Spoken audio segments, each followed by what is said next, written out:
David had worked his entire life to protect his family's legacy, 2,500 acres of fertile farmland that had been passed down for generations. He poured his sweat into the soil, waking before dawn and working long after the sun went down. To him, the land wasn't just property, it was his identity, his history, and his future. But one morning, David received a letter that left his hands shaking with disbelief. The local homeowners association, HOA, a powerful group that had been growing increasingly bold, claimed that due to outstanding fees and community regulations, they now had ownership rights to his land. In reality, David had never signed up for their association, never owed them a dime, and had never even agreed to live under their rules. It was theft, plain and simple. When he tried to fight it, the HOA board members sneered at him. "It's done. The paperwork is already filed," one of them said smugly, waving a stack of documents.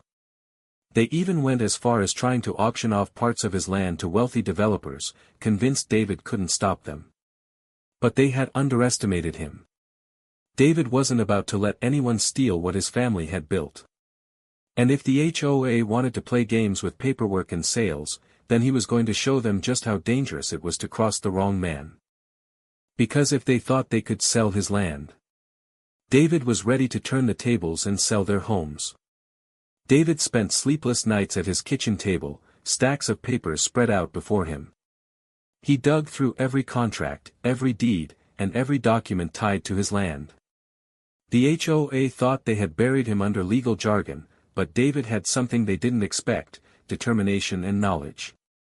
One evening, as he flipped through the county records, his eyes widened. Buried in the fine print, he discovered that the HOA had illegally overstepped their authority. Not only did they have no claim to his land, but their own neighborhood development rested partly on parcels still technically tied to David's original ownership. That meant, legally, he had leverage over their homes. A slow smile spread across his face. The very people who had tried to strip him of his property were living on land they didn't rightfully own. He had the proof in his hands, and he knew exactly how to use it. The next morning, David walked into the county clerk's office and filed his own claim. Within days, letters began to arrive in the mailboxes of every smug HOA board member. Each one received the same notice: their homes were now subject to David's ownership, and he intended to exercise his rights. Panic swept through the community. Neighbors whispered on driveways, the HOA board scrambled in emergency meetings, and calls poured in to lawyers.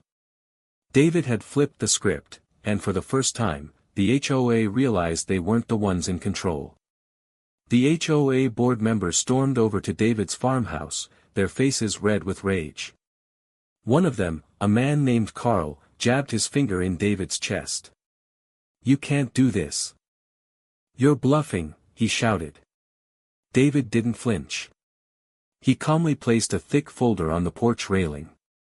Inside were certified copies of deeds, maps, and county records, all stamped and sealed. "Bluff?" David said evenly. "This is the truth. You wanted to play dirty with my land. Now you'll learn what it feels like when the law isn't on your side." Carl grabbed the folder, flipped through the pages, and his face went pale. The others leaned over his shoulder, scanning the documents, their confidence crumbling with every line. David crossed his arms. "You tried to take everything from me. But guess what? These houses, your houses, sit on land that still traces back to my family's deeds. And now, I have every legal right to put them up for sale." The board members exchanged frantic glances. For years, they had ruled over the community like kings, threatening fines, issuing penalties, and bullying anyone who resisted their control. Now, for the first time, they were the ones powerless. Word spread fast. Families who had sided with the HOA began to worry they could lose their homes too. Calls to the board went unanswered. Real estate agents started circling, smelling opportunity. David leaned back in his chair that night, sipping coffee on his porch, watching the neighborhood lights flicker in panic. For the first time in a long time, he felt peace. But he wasn't finished yet. He had a message to deliver, one that would break the HOA's pride completely. The HOA called an emergency meeting at the community hall, and David was personally invited, though not out of respect, but desperation. They hoped to intimidate him, to corner him into backing down. When David walked in, the room fell silent. Board members sat at a long table, their faces tense. Behind them, rows of worried homeowners whispered nervously, clutching the letters David had sent. The chairman cleared his throat. "David, this has gone far enough. We admit there were misunderstandings. But if you drop your claim, we're willing to negotiate." David raised an eyebrow. "Negotiate? You mean you want me to forget that you tried to steal 2,500 acres of my land? You wanted me destroyed, and now you're begging for mercy?" A murmur rippled through the crowd. Some homeowners even nodded in agreement. They had grown tired of the HOA's arrogance, and for once, someone was standing up to them. Carl, the board member who had shouted at David earlier, slammed his fist on the table. "You can't sell our homes. We'll take this to court." David pulled out another set of documents from his leather briefcase and placed them neatly on the table. "Already filed. County judge will see this next week. You'll lose before the first gavel hits." The silence that followed was crushing. The board members shifted uncomfortably in their seats, realizing they had no way out. David leaned forward, his voice calm but sharp. "You tried to take what wasn't yours. Now you'll live with the consequences. I'm not just protecting my land. I'm teaching you a lesson." The homeowners stared at him, wide-eyed, as it finally sank in, the HOA had pushed the wrong man too far. The tension in the community hall was unbearable. Neighbors whispered, some glaring at the HOA board, others looking at David with something close to admiration.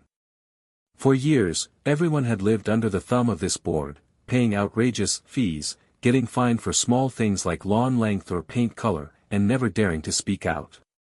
Now, David had done what no one else could. He had broken their grip. The chairman swallowed hard and tried one last attempt. "David, perhaps we can come to an arrangement. If you agree to withdraw your claims, we can." David cut him off sharply. "Withdraw? After you tried to strip me of everything I own? After you stood there smug, telling me it was already done? No. You don't get to walk away from this." Gasps echoed across the room. David turned to the crowd of homeowners. "For years, you've all suffered under this board's corruption. They bullied you, fined you, and took your money for their own pockets. They tried to take my land, but in doing so, they exposed themselves. I'm not here to hurt innocent families, but I will make sure the ones responsible pay." People began to clap, slowly at first, then louder as the realization spread that David wasn't their enemy, he was their defender. The board sat frozen, watching as their authority crumbled before their eyes. Carl stood up again, his voice shaking with anger. "This isn't over, David. You'll regret this." David stared him down, calm and steady. "No, Carl. The only ones with regrets are sitting at that table. And soon, you'll be answering not just to me, but to the law." The room erupted with cheers, and for the first time, the HOA board looked truly defeated. The next morning, David's phone rang non-stop. Local reporters had caught wind of the story, a homeowner turning the tables on an HOA that tried to steal land. Within hours, news vans lined the street, cameras flashing as David stood proudly on his porch. "This land has been in my family for generations," he told the cameras. The HOA tried to erase that with fake claims and bullying. But the truth always wins. And now, the same board that tried to sell my property faces losing their own homes. The interviews spread like wildfire. Social media lit up with posts praising David as a hero who stood up to corruption. Homeowners from other towns wrote messages of support, sharing their own horror stories of abusive HOAs. Meanwhile, inside the HOA board members' homes, chaos reigned. Their phones buzzed with angry calls, their inboxes filled with threats of lawsuits from their own neighbors. Families they once controlled now wanted answers. Carl slammed his phone on the counter, pacing in frustration. "We can't let him win. There has to be a loophole," he shouted to his wife. But deep down, he knew there wasn't. David's evidence was airtight. Back at his farmhouse, David watched the news reports and shook his head. He hadn't wanted fame, but he welcomed the attention if it meant exposing the HOA's corruption. Still, he knew the board wouldn't go down quietly. They were desperate, and desperate people made reckless moves. As the sun set over his 2,500 acres, David leaned on his porch railing. He had won the first battle, but the war with the HOA was far from over. 2 days later, David received an unexpected knock at his door. When he opened it, a young woman stood there, clutching a folder against her chest. She looked nervous but determined. "Mr. David?" she asked softly. "My name's Anna. I used to work for the HOA as their secretary. I think you'll want to see this." David invited her inside, and over a cup of coffee, she slid the folder across the table. Inside were internal emails, meeting notes, and financial records. What David saw made his jaw tighten. The documents revealed everything. The HOA had been funneling homeowner dues into personal accounts, inflating fees to cover their vacations, even bribing county officials to look the other way. And buried in the files was the smoking gun, the plan to forge signatures and push David off his land. Anna looked down, ashamed. "I couldn't stay quiet anymore. They threatened anyone who questioned them. But when I saw what they did to you, I had to come forward." David's eyes softened. "You did the right thing. This is more than enough to bury them." That night, David made copies of every document and sent them to his lawyer, the county sheriff, and the news outlets already covering the story. By morning, the evidence would be everywhere. Meanwhile, the HOA board sat in their meeting room, completely unaware that their empire of lies was about to collapse. They thought they were fighting one stubborn man. But David wasn't fighting alone anymore. By sunrise, the town was buzzing. News stations splashed headlines about the HOA's corruption, showing screenshots of the leaked emails and bank statements. Anchors spoke with outrage, homeowners demanded refunds, and local officials scrambled to distance themselves from the scandal. The HOA board tried to issue a statement, but it only made things worse.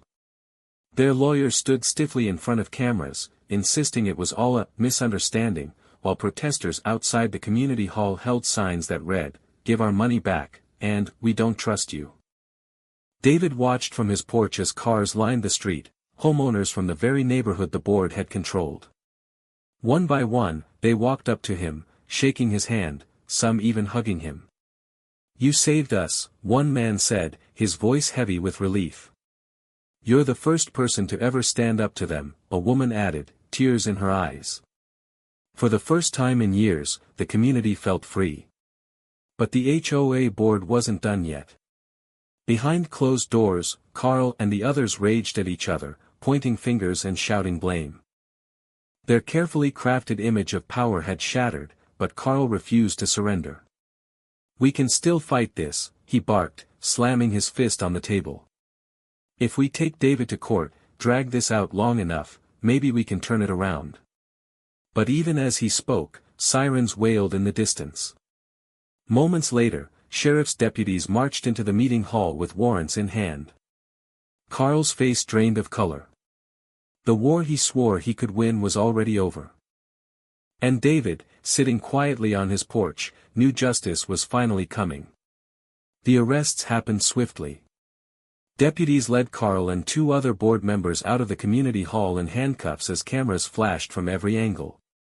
Neighbors who had once feared them now stood on sidewalks cheering, some shouting, "Finally," and "About time." David watched the broadcast from his living room. He felt a weight lift from his chest. The very people who had tried to rob him of his legacy were now being exposed before the entire town. Later that evening, his lawyer called. David, with the board under investigation, you hold full leverage. The county is already preparing to void their fraudulent claims on your land. It'll all be restored to you officially. David closed his eyes, exhaling in relief. Good. That land was never theirs to touch. But his lawyer's voice sharpened. There's more. Those same documents Anna gave you. They also prove the HOA built half their community on property lines they never had rights to. Technically, you could keep your claim and sell those houses at auction, legally. David sat in silence, the thought heavy in his mind.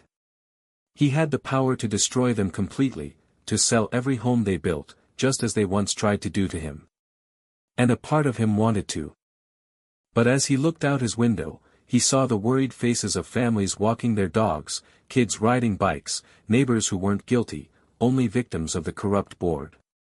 David realized the choice wasn't just about revenge anymore. It was about what kind of man he wanted to be when the dust settled.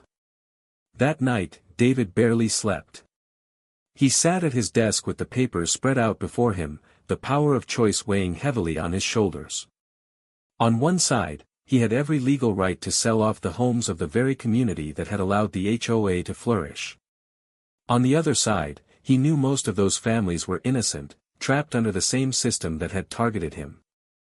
As dawn broke, David walked out across his 2,500 acres. The golden sun stretched over the fields, and he felt the soil beneath his boots. This land was his bloodline, his past, and his future. That was what truly mattered. Not revenge, justice. Later that day, he called a press conference on the courthouse steps. Cameras crowded around as he held up the documents. The HOA board tried to steal from me and from every homeowner they controlled, David began, his voice steady. They built their empire on lies, greed, and intimidation. But I will not punish innocent families for the crimes of a few. Reporters leaned in, scribbling furiously. I am restoring my land, as the law confirms it should be, he continued. But as for the homes caught in this corruption, I will not sell them out from under people who worked hard for a place to live. Instead, I will ensure their titles are cleared and safe from HOA abuse forever. Gasps echoed through the crowd, followed by thunderous applause. Some homeowners wept openly. David had every reason to seek revenge, but instead, he chose to protect them. The cameras caught his final words, the board may have thought they could take everything from me. Instead, I've taken away their power forever. And in that moment, David wasn't just a landowner reclaiming his property. He became a symbol of courage, the man who stood alone and brought an entire corrupt system crashing down. The fallout was immediate. With the board members under arrest and the evidence plastered across every news channel, the HOA dissolved almost overnight.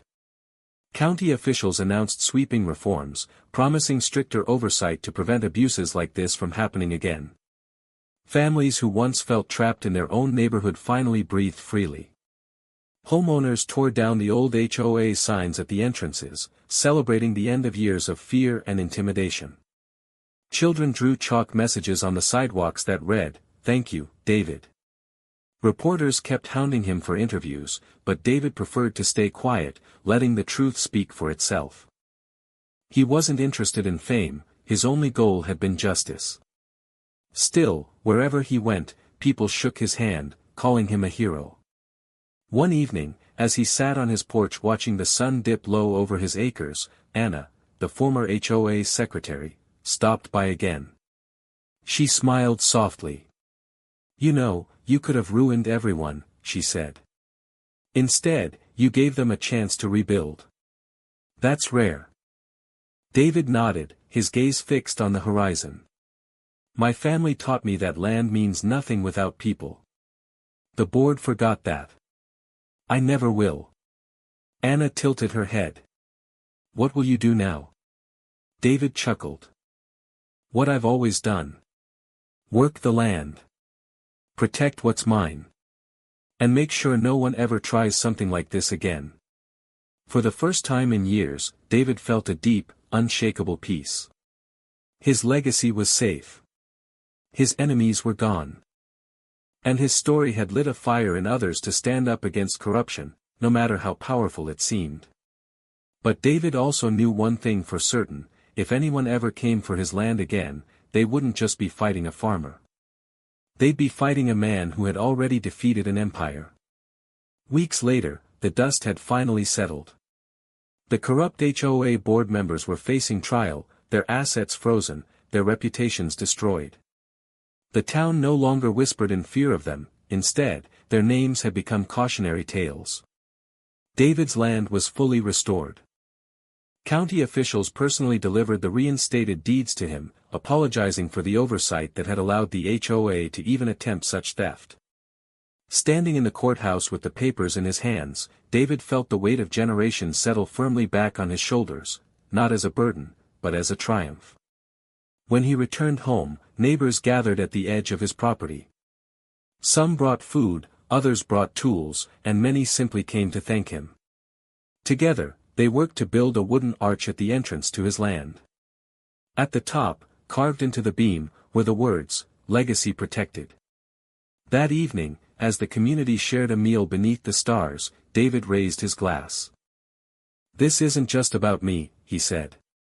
"It's about all of us. When people in power abuse their position, we have two choices: stay silent, or stand up.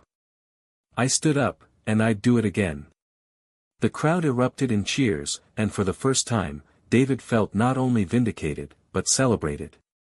Later, as he walked the fields under the moonlight, he thought about the long fight he had endured. The threats, the lies, the attempts to strip him of everything. Yet in the end, truth had prevailed. The HOA had tried to steal his land. Instead, they lost their power, their homes, and their control. And David? He didn't just reclaim his legacy.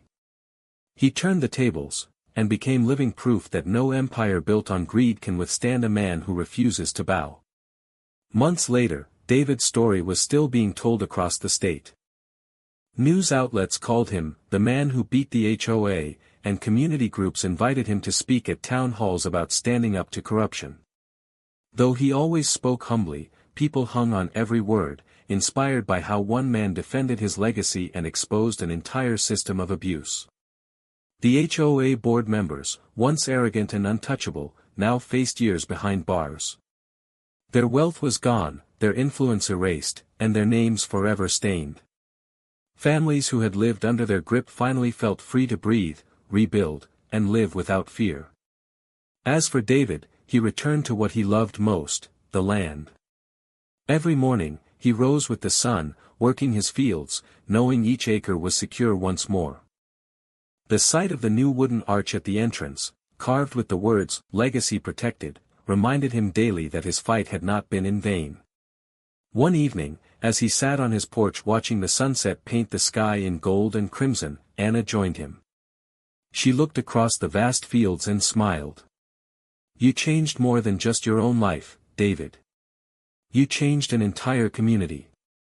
David nodded, his voice quiet but steady. "All I ever wanted was to protect what was mine. But if my fight showed others that they can stand up too, then it was worth every battle."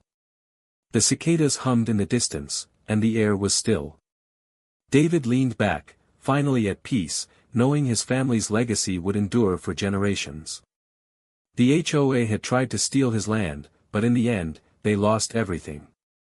David didn't just win, he became the living symbol of justice, proof that no matter how powerful corruption seems, truth and persistence will always prevail.